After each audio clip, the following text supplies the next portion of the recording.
What's up, everyone? Welcome to the Champion Living Podcast, where we believe that consistency, perseverance, and not taking life too seriously are the keys to success. I'm Doug, the founder and owner and head coach of Champion Living Fitness.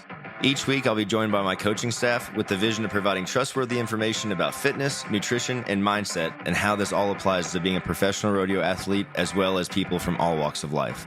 Are you ready to become a champion? Let's go.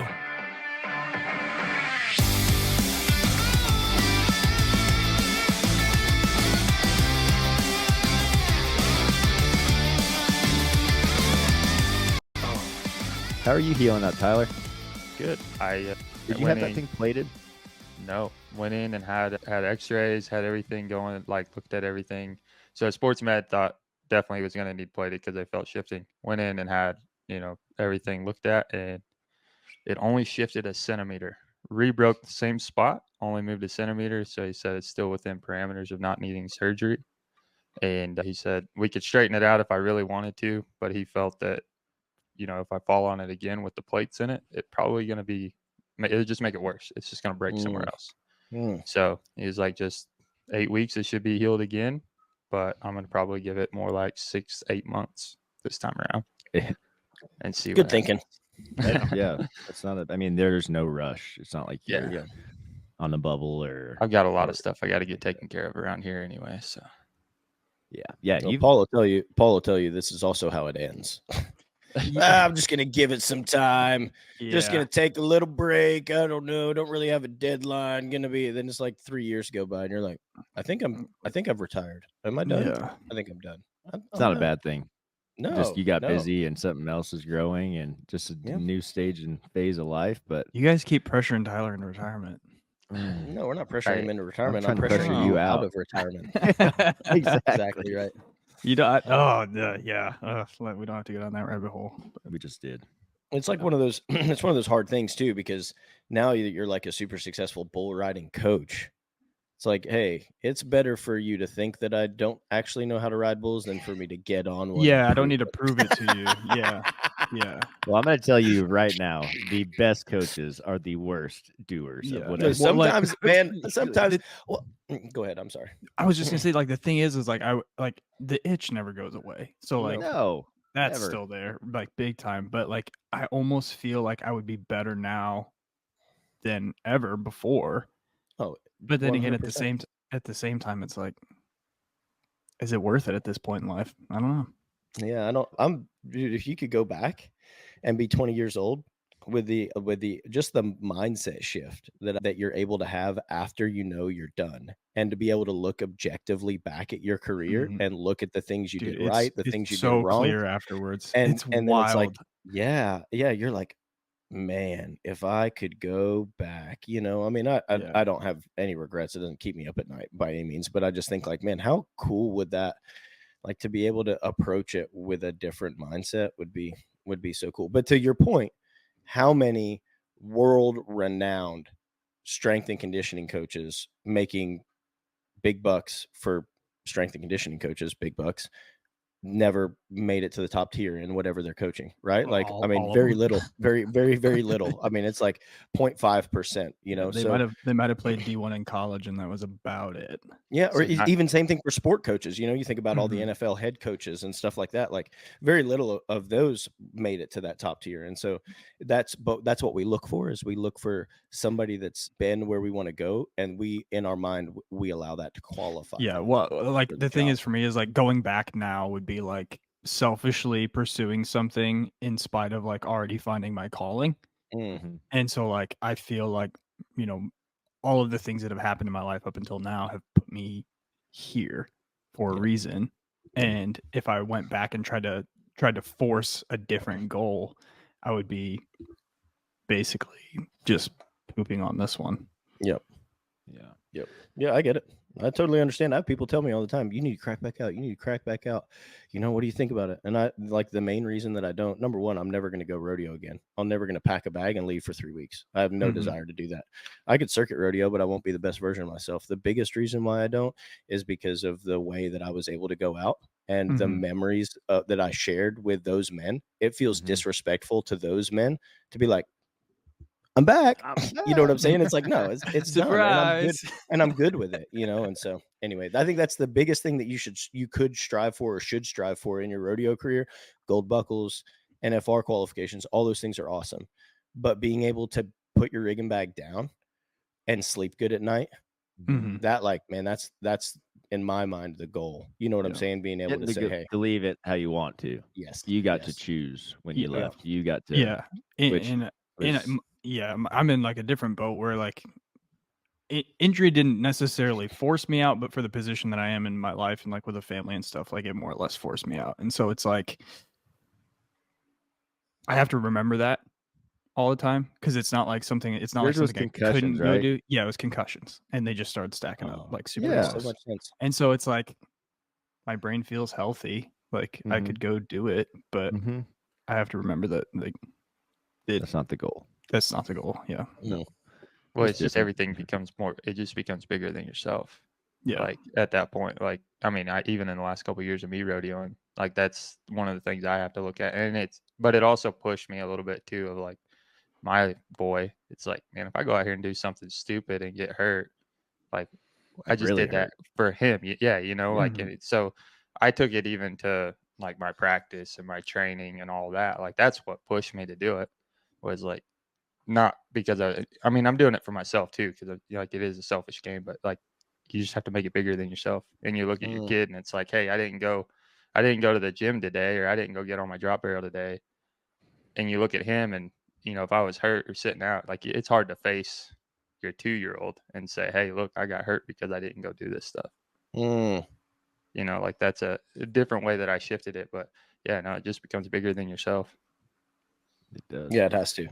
How would you relate that to like a younger guy, like 18, 19? You know what I mean? Like needing to put in the work, but doesn't do what they have to until they have to, if that makes sense.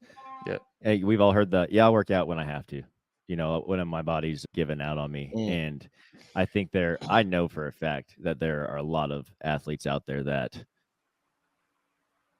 had to stop rodeoing at a really young age and just lost out on so much potential that they could have fulfilled because of their lack of preparation and not seeing the big picture. And it's so hard to see when you're young because like anyone that tells you anything, you're like, yeah, right. Yep, good one. I'll take your advice later. And then all of a sudden you're sitting there wishing you would have taken that advice. And also it's 10 years later and it's just gone by in a flash of an eye. And there's just so many young athletes out there. I just had someone, dude, I had a coach from the East Coast messaging me. She's a strength and conditioning coach. She trains Army Rangers. So she's on the base over there. I forgot what fort she's in, but either way, she's like, I have some friends that rodeo that are asking for help. And she's like, I've actually pointed them in your direction just towards the app. And they are like, they think $20 is a lot to spend a month for help on coaching. And I said, okay, we have to have a reality check at some point here. And if they really want to be rodeo athletes, quote unquote, they'll never be a rodeo athlete or a successful one or achieve any of those things with that mindset. Yeah. And we all know that, right? So you've got to look at the big picture no matter what stage you're in. And especially if you're young, you guys and girls are in such a cool position because I don't remember which one of you said it first, but you're going to be writing your names are going to be in these record books. Yeah. Pro rodeo. You will be the best. Some of y'all, someone listening could be the best, going to be in the books for a world champion or a highest marked ride or whatever it is, most money won. Like we've never seen what happens to a rodeo athlete if they've trained properly through their entire, I don't want to say career because it's way more than that, right? They start at a very young age in high school and junior high sometimes. So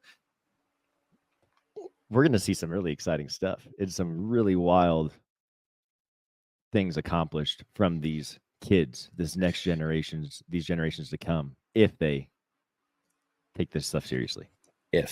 That's they have to look outside of those that have gone before them, right? Like that's how we all grew up, is we looked at the guys that we wanted to be like, and that was what we mimicked. That was what we did.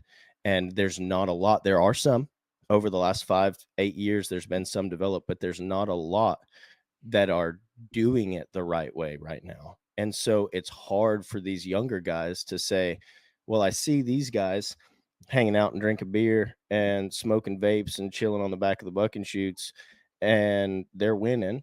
But you're telling me if I go to bed and do my mobility that I'll be better in the long run.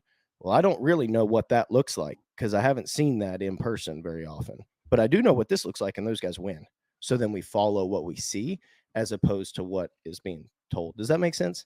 Oh, it makes total sense. And what you just explained is it occurs every day, right? Yep. But the thing they're missing is for how long? For how long are they dominating? For how long are they winning? How long were they able to compete? Did they get to leave on their own accord? And the answer is no. And a very small amount of time in the grand scheme of what could have been accomplished if they potentially could have put the work in. And even just to their mobility, man. Like if there's one thing, just anything, it would have helped them. And we haven't seen that yet. We haven't seen what happens when someone trains that way. And so seeing young athletes fired up about training is so awesome. Like currently, man, with our sign up forms, we've had more young kids coming through 13, 14, 15 years old. Their parents obviously are a part of this with them, but like wanting help, wanting direction, and knowing that starting at this age is only going to set them up for a huge future. And what's kind of sad is you don't see these guys and girls currently seeing the value in it. Like, where are y'all at? Y'all are not all winning. I'm looking at the standings right now. You know, there's only we're down to the for lack of better terms, the nut cutting time in the season. Like this is it. And there are only about 20 in each event that are in this position to make it, right? So where's the other 30? Like, what are you all doing? Do you want to have the same results as this year? Do you want to be on the bubble again and not make it? Well, I hate to tell you. Actually, I'd love to tell you that I've had multiple examples and people and clients that have had that experience and tried something different, like incorporating a individualized training program, and they've never had a similar year to it since. So that is not a coincidence by any means. Yeah. You've got to do things different. If you do the same thing and expect different results, we've said a million times, that is the definition of insanity. You have to change things to get the different results. And it's hard. That's the hardest part, especially is if you're someone that has been going for a long time or has a lot of years under your belt, you're stuck in your ways. And it's hard to look in that mirror and say, I have to change this. And also it's hard to reverse muscle memory. My brother's a really good example. I'm sure you won't care about me sharing this, but like his riding style, you guys have, I don't know if you watched him recently. It's changed a lot this year but he's had to reteach himself how to do that. And he knew that he had to get more exposure. He needed to be more electric with his spur ride. Richie rides every horse perfectly, but they're not always the most electric rides. And so he's a vet, dude. I don't know how long he's been going. He's been going a long time. But if a guy like that is still recreating himself and relearning, it's because the game is evolutionizing and he knows that he has to evolutionize with that. He has to keep changing in order to keep up with this. So you've got to be able to look in the mirror, and that's what makes the greats at whatever they're doing great, is they can be real and they have extreme ownership of themselves. And what that means is like you have to own the downfalls of yourself and fix it. And it's the hardest thing to do. But the second you do that, your whole life will change. And you have to believe it. You have to believe it's going to work, because you can, we have guys that come in all the time that train with us, and, they're like, oh yeah, I started it, and then they don't get anything out of it. It's because you don't believe in it. Like whatever you think is going to work, that's what's going to work. So you got to believe in what you're doing. Dude, if that ain't the truth, I don't know what is. Yeah. Whatever you think is going to work will work. That's it. How many superstitions and stuff are around rodeo, right? And our warm-up routine. I mean, I can remember first time I was ever in the upper 80s, I was like trying to rack my brain. What did I eat for lunch? What did I have for dinner? What underwear did I have on? What order did I do my warm-up routine? You know what I'm saying? I'm like, I'm going to do that all. It didn't matter if I was 65 points or got bucked off for the next 10 head in a row, but I kept that routine. You know what I'm saying? Until I forgot a step in the routine and just miraculously was in the high 80s again. Now I got a new routine. It's just like, but if you believe that it works, then it works. It doesn't matter how nonsensical it may be. Well, I actually like that, because there is sense to that, Logan, because you're trying to repeat the process that got you the success. Yes. And that's a really good way to go about it. It just means that maybe that the way you got the success isn't going to be repeatable all the time, right? Or in this case with rodeo, the horses are so different. Like you're not going to have the same 80 points because maybe you couldn't be more than 74 on this one. Yep. But you could have changed it to a more of the systematic things, right? If I stayed back, my chest was square. Knees were coming up, hips were driving. I set my feet. I wasn't late ever. Like those are all wins. But it's the same system that you're talking about, just in a different way, right? You're trying to recreate that success. And I think that a lot of people do that. But again, you have to reevaluate, I think, each time, like, did all of this work? Well, and that's the big problem is like you can't rely on an accidental success you can't work backwards from an accidental success to see what happened and see what worked. Like, and so like that's where what we do is kind of the opposite. Like we're starting at the ground floor and we're building you up to have repeatable success. And so while it might not happen right away, like eventually, if you follow all the steps, like you're eventually going to have repeatable success. It's way better than having an accident. I was accidentally 88 points one time.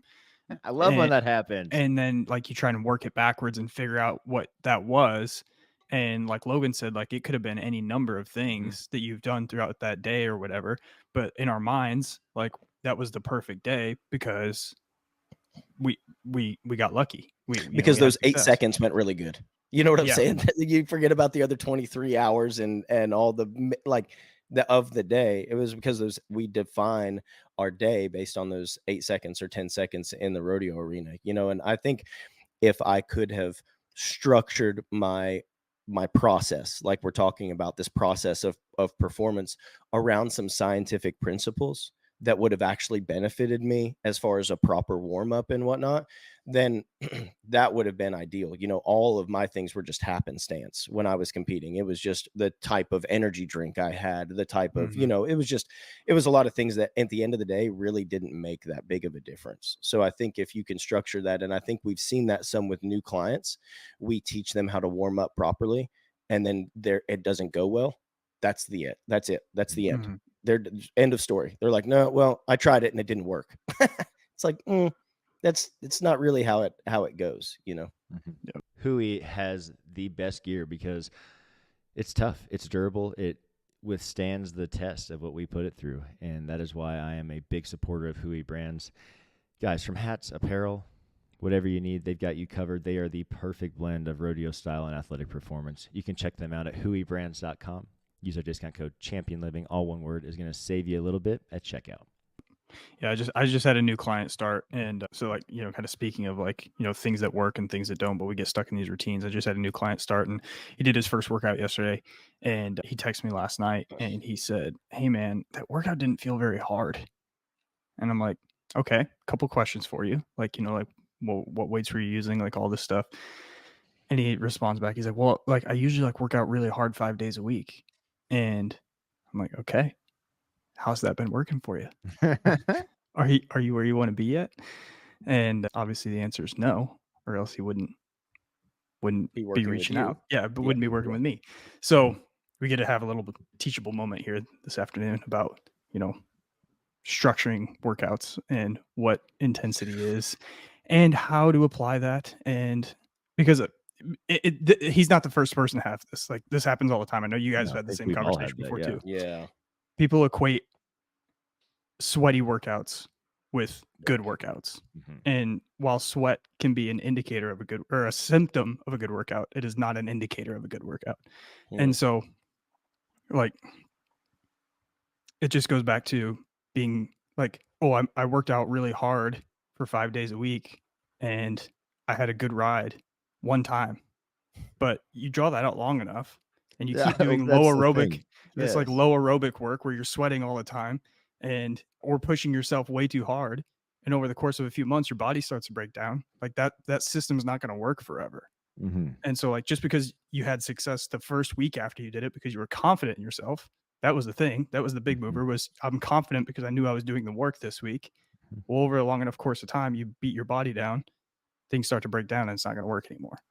So, well, that's the whole point. You hired a coach because you're not a professional at coaching. You're not supposed to be. Your job is to be a professional at whatever you're doing, whether it's being a rodeo athlete, a mom and dad, a entrepreneur, like whatever it is. you're not supposed to be an expert at working out. You wouldn't know that you have to vary the training and give rest for certain amounts of time to get certain adaptations. And you can't go 5 days a week at high intensity for more than 1 week, really, because we're going to be into this overtraining, right? Overreaching. Like, there's so many things that the client doesn't know, which it's not their job to know. But if you're going to hire a coach, trust the process. Ask the questions. I love that the guy asked the questions, because then you get it's to great learn because why. now we get to explain why, and he's gonna come away from this conversation like so much better. Exactly. Yeah. One of the things that I was talking with the team at Odessa, and one of the things that kind of like came to me, and it was kind of how I explained it, is like this stress economy, right? So there's set amount of money, okay, that you're not printing anymore. There's set amount of money. Just say you've got $100 in ones, and you've got 2 stacks. You've got your rodeo stack, and you've got your workout stack. This is oversimplifying, but when the rodeo stack needs to go up, when the rodeo volume, when you're going to more rodeos, you've got to pull some money off of the workout stack and move it over there. Same thing when the rodeos start to dwindle down, you can move some money over to the workout stack, and so the piles, but here's the problem. We like to print our own money, and we blow the economy up by printing more money. And now we've got a really high rodeo stack and a really high workout stack, and the economy crashes. The stress is what I call it. Stress economy crashes because you've been printing your own money. So that's such a good analogy. Yeah, stop printing money. Like, just play with the money that you have available and shift the cash from stack to stack. Obviously, we know that there's, stress is stress. So there's sleep and nutrition and all that. But it really, you need to just move money from stack to stack, not print more, or else you're going to crash. Dude, I don't know if you guys follow the broadcast, but the moving the cash to like that recovery and the whatever else you need to from the intensity, if that's what your body's telling you. Last week, dude, my body was torched. Oh yeah, let's touch on this for a second. Just subject change. I've been doing those high intensity CrossFit type things. I'm not doing that anymore. My body hates it. And I remembered quickly after why I stopped doing those types of things. And it's, dude, there's so much maintenance and accessory that you have to do to upkeep all of that. And the amount of time it actually takes to upkeep the workout you just did is like double what the actual workout takes. And body's just, not a fan, not digging it. So I took a whole week off. My body, I couldn't recover for anything, dude. I had like 12 yellow days in a row. It was, what is going on? So I just dropped everything. I wrote even on my deal, I'm focusing on sleep for the next few days. And I got 8 hours and crushed it. I woke up this morning, 95% recovered. HRV was a 57. What? That never happens for me. So just seeing like the focus on that and reading the signals that my body's giving me. Again, I have a wearable. So if you don't have a fitness tracker, you're not gonna be able to do that necessarily. But listening to your body when you wake up and how you're feeling all day is another way you could. Like, if you're tired and drained all day, you probably need a little rest. I know I can go to the gym and have a good workout today and adjust some things that I was doing. Also getting ready to go in the mountains for a couple weeks. So I'm keeping the volume pretty low because the volume out there is going to be ridiculously high. And I know over the last years, my knees started to get pissed off towards the end if I was squatting and deadlifting heavy leading into that. So it's just things I know. I'm working on some stuff, but I'm excited to get back in the gym. And I'm glad I focused on the recovery instead of continuing to make myself go work out, because I could have done that. I could have done it every day, and I have before, but I know that debt is just building. I can't print my own money. I got to use the money I got. So that is a good analogy, Logan. I dig it. Yeah, I'm getting ready to make that as a social media post. So if there's a social media post that pops up in the next 2 days from either one of you about the stress economy, I'm going to be livid. I'm already writing it right now. Yeah, I actually already finished it. It's posted. Yeah, it's posted. I used AI. Logan had to talk for the last 7 minutes because he was making posts. Yeah, I've been over here on my phone. I'm back. Okay. Just tag you, Logan. And I'm sure if Paul did that, yeah, just tag me. I'm sure you'll get another 10,000 followers from my material. I'm sure that's how that usually works. That is a theme. Yeah. Yeah, that is a theme. But yeah, it's we're getting down to it, man. The season is ending or coming to an end. We have this is my favorite time of year because everything is getting, well, it usually gets thrown up and everything gets really exciting, but everything's been kind of normal this year and hasn't had a lot of change in the standings. Like after Cheyenne, usually it's a big shuffleboard, and there was none of that. And you kind of just see the same guys continuing to go, which is cool. Like good for them. But I want to see what these bubble guys and girls get done and what those races come in, because I was just looking at the standings, and it's going to take more money than ever to make it in all the events, obviously. But you're got to be over 100,000 in every event to get in the top 15, and the bareback riding at least is stacked, like close. Bronc riding kind of splits up a little bit, but the bareback riding is super stacked, dude. Have they not been? Keenan is number 1 in the world, and I didn't even know that. Like they usually have been so. Like last year, you saw Keenan everywhere. You saw all about his standings, and he's the world champ. And I may have just been missing it, but have they not been talking about a little bit? But I don't think it's been anywhere near as much as they have last year, or as they did last year. Which last year was like, it was crazy, his rise to success last year and winning the gold buckle and stuff. I mean, it was very, very noteworthy, and it's almost like we've come to expect success from Keenan. So it's like, oh, it's no big deal. Keenan's number 1. Yeah, but scrolling down, you're probably right, dude. But scrolling down to the bottom here, like 15, 16, and 17, dude, between 15th and 16th place, Waylon and Oren is like $150. Yep.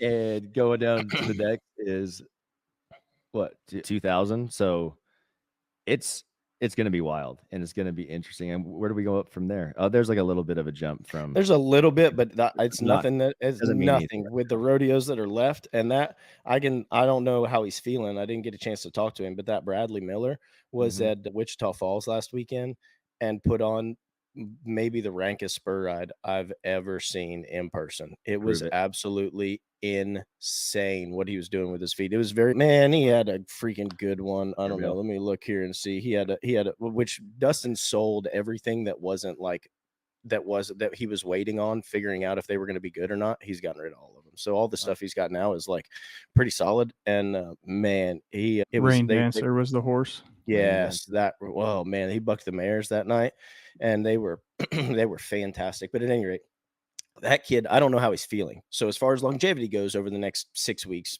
I couldn't tell you. But as far as got it dialed in and riding good, if that's any reflection of what he's been doing lately, holy smokes, I'd watch out for that kid, because it was insane, absolutely insane. It was a great sport ride. Out. Yeah. I mean, it's one of those things. I don't even care. Bradley Miller, you need to get your act together, bro. You could be so ranked.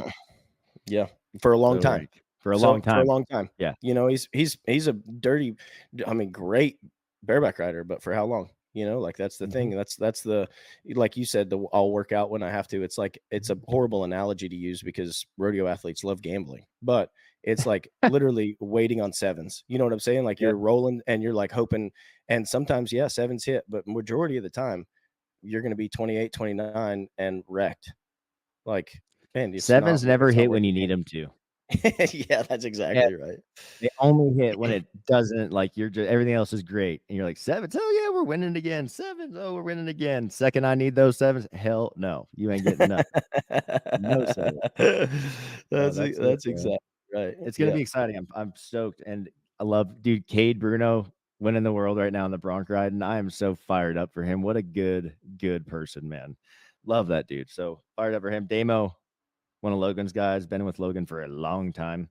Man, he was winning the world all year up here. Yeah, he had a dry July. I think like the last check he won up until this past weekend might have been like July 15th or something like that. He had a rough spell there for a second, but he kicked it back off, and he's in there. He's in there solid. It's a good looking group of Bronc riders. Like it's pretty.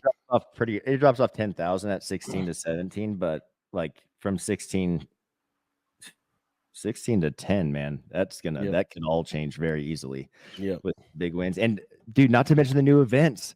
The deal Chad Berger's doing in North Dakota? Probably. Towards the end, 60,000 added right before the Governor's Cup. It is gonna, if one person doesn't get it all, and people get pieces of all of that, it's gonna change things and make it really fun to watch. if a guy goes in there and cleans house at one of those, and he's already high up, you're going to see a big runaway. Again, though, the NFR, more money's getting added this year to the pot. More money's going to be able to be one per round. We're going to be able to see some cool things happen. I just realized how far up Wasey has moved in the bull riding Yeah, standings. he's had a crap. huge jump. Yeah. Yeah, but he's been 88, 89 everywhere he's been in the Bears and the Bulls in like the last 3 weeks. Like he hasn't been anything other than 88 or 89. But yeah, he's all the way up to third right now. It was just it was like 2 weeks ago he was like 14th. Yeah. You know, it was crazy how fast he's jumped up there. Yeah. On an absolute heater, that kid. His whole group, just those boys are just killing it. And that's what the future is right there. Those young boys, anyone that's been going for a while, you got a lot to keep up with. You better be getting after it because Wasey's working. I will tell you that firsthand. So I'm fired up for him, man. And even in the barebacks, he's not really in striking distance of a finals, but he is way up there. Second or 23rd or something. I thought it was 26. I don't know. I might be wrong, but yeah, or maybe 26. But I mean, he's got like 60 grand one or something in the bareback. Yeah. It's like 63,000. I saw. But what's with that all around? I want to see what that all around looks like real quick. He's moving up there because Shad is having both of his hips done, I think. So I think he's on a hiatus. So he is on a hiatus. Shad's got 217,000 and Wasey has 159. So I mean, he's still got a lot of ground to make up. But that's so doable in this time frame. Yeah. Considering how much ground he's made up in the last 2 weeks. Yeah, he does that again. He's within striking distance pretty easily. And let's not pretend like it doesn't matter until they get to the finals anyway. You know what I'm saying? Yeah, like, true. I mean, if they can be within 100 grand come the NFR.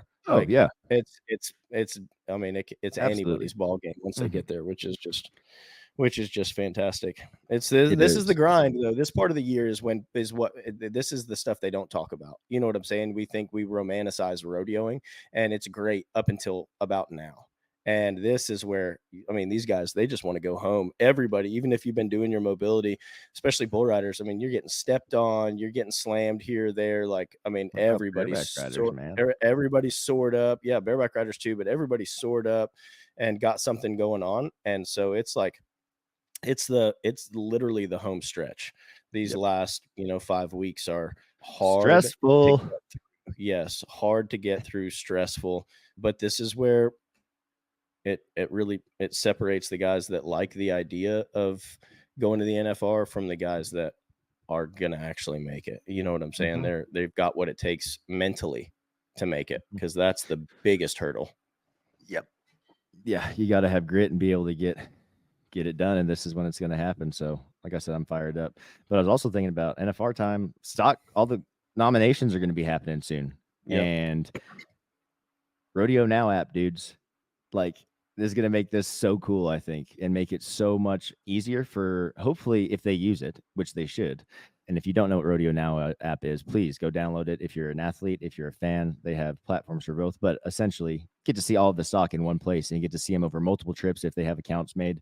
And there's never been an option for this. I've never listened to the calls, but I've been in the same room when they're on the calls doing the stock selection, and it sounds like mayhem. And I would lose my mind. I would be so frustrated because it's not that it's unorganized. It's that you have 15 different guys talking about their couple experiences with that animal, or some have never even been on that animal. So you're listening to one guy's experience, and then one guy's like, no, I don't like that. And then it takes God knows how long to say a yes or a no, right? Well, they have videos now on Rodeo Now. You can go get this. It's free. Every athlete should have it. Be putting your horses on there, be putting your bulls on there. Any stock contractor should have this. Like, if you want your stock to go to the finals, make it easy for people to see what they do all year. Simple. And it costs you nothing. It costs you $0 to do this besides your time to put the things on there. And we've said it a million times, if you're not tech savvy, go find a college kid at a college rodeo team and pay them $100 to do it. They will do it, no problem, guaranteed, and they'll have it done quick. But we've got to start using these things that are available for us and make the sport so much better, because there's a lot of times horses get picked and they suck there. You know what I mean?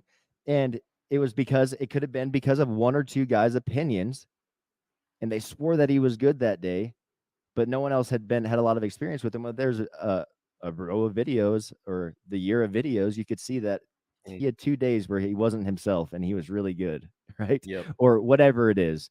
Or this horse bucked really good outside and does not do it inside.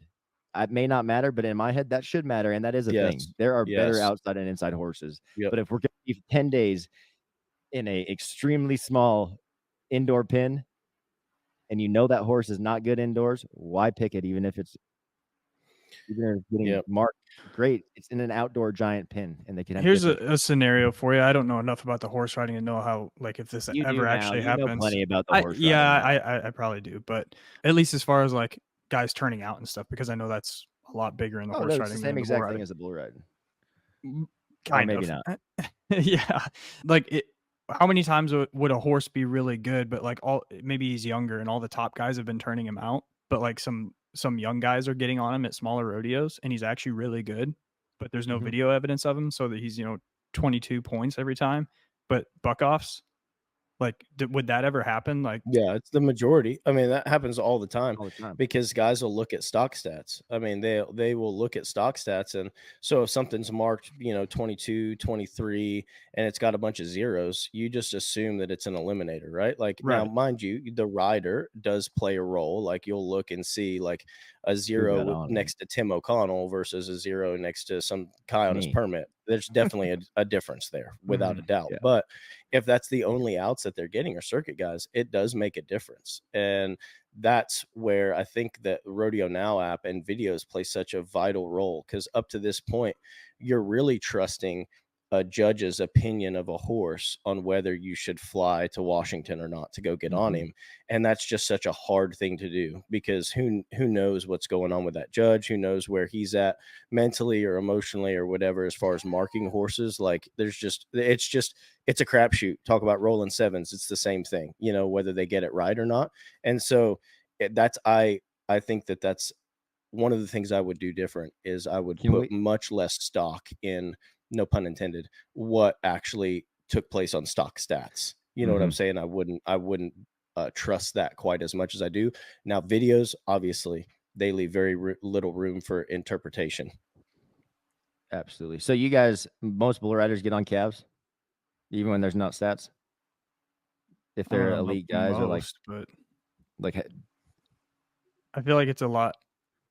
I don't know. I feel like you guys, they have way more videos of calves than they do horses. For like, the bull riding contractors are so much better about having with video. The bull teams and all the futurities and all the stuff. Like, not that money and selling them too. Bulls go to futurities, but a lot of times they've had a lot of outs before they end up with a stock contractor that's that is going to haul them to rodeos or whatever.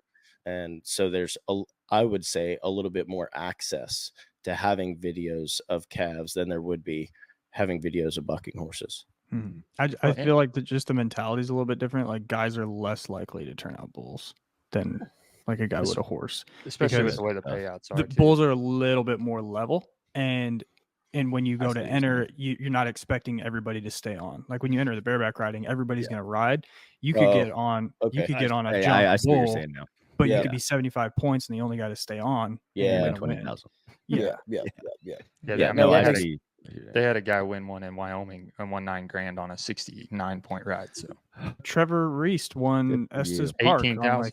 And it was like 81 or 82 points. Yeah, 82. Love it. Like Hell yeah. Pays to ride them, man. Especially that event. Pays to ride them. But yeah, the horse riding is different in that sense. Actually, I had thought about it, but I never vocalized that. That makes a ton of sense.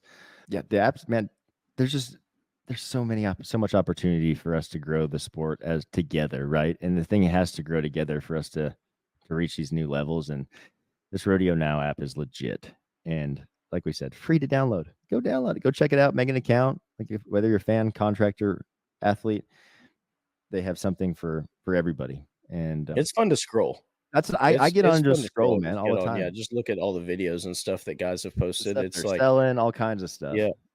And there's I've seen a lot of athletes that I have no idea who they are, making really good runs or rides, and I end up following them just to see, like, because I want to see what these next group of athletes are doing. I hate to say it, but we're at that age now, man. I know, we're old. A little while just had ago, a birthday, so now I feel double old. Yeah, it's a couple months ago. I was scrolling through Instagram, and somehow like the feed or like the algorithm just kept feeding them to me. But like these young kids in Texas that are like 17 years old that I've never heard of before. Nuts. Holy crap. There is a good crop of young rough stock riders coming up. And so anybody that says it's dwindling, like it is not. They are out there and they are coming.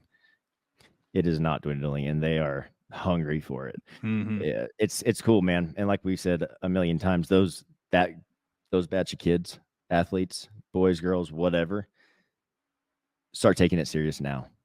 Start taking your preparation and your serious now, like you would be for an NFL, an MLB, an Olympics, like whatever. Be that dedicated to it, and you will see your career will be unlike anybody else's that has ever come and has come before you. And like, again, you're writing history here, which is so sick. And I'm here for it. We're here for it to help. And please reach out. Let us know any way we can help you out with your training. Go to our website, www.championlivingfitness.com. Click the sign up now button. It's a free consult. You get to talk to one of the coaches, make sure we have the right coach set up with you, and get your questions answered. And biggest thing is we work with you. Like whether it's the financial ability is holding you back, whether it's the equipment that's holding you back, whatever it is, we will make a plan with you that's doable, and we'll move that needle forward on progress, whatever you're doing, whether it's in the arena or just life. Let us know. We're here for it. Like we said before, download that Rodeo Now app. Big shout out to them for being a partner with us and supporting what we do. They've been incredible to work with. Guys, until next time, we'll catch you later. Lots of rodeo gear companies are coming out, but not all are equal. Beastmaster is really setting the bar when it comes to the equipment that is built for durability and designed for success in the arena. You guys can check them out at beastmasterrodeo.com. Use our discount code ChampionLiving24. That's ChampionLiving24. Going to save you a little bit at checkout. If you want to learn more about our coaches and program options, make sure to swing over to our website at www.championlivingfitness.com. You can fill out the Become an Athlete form to set up your free consultation and have all your questions answered by a coach.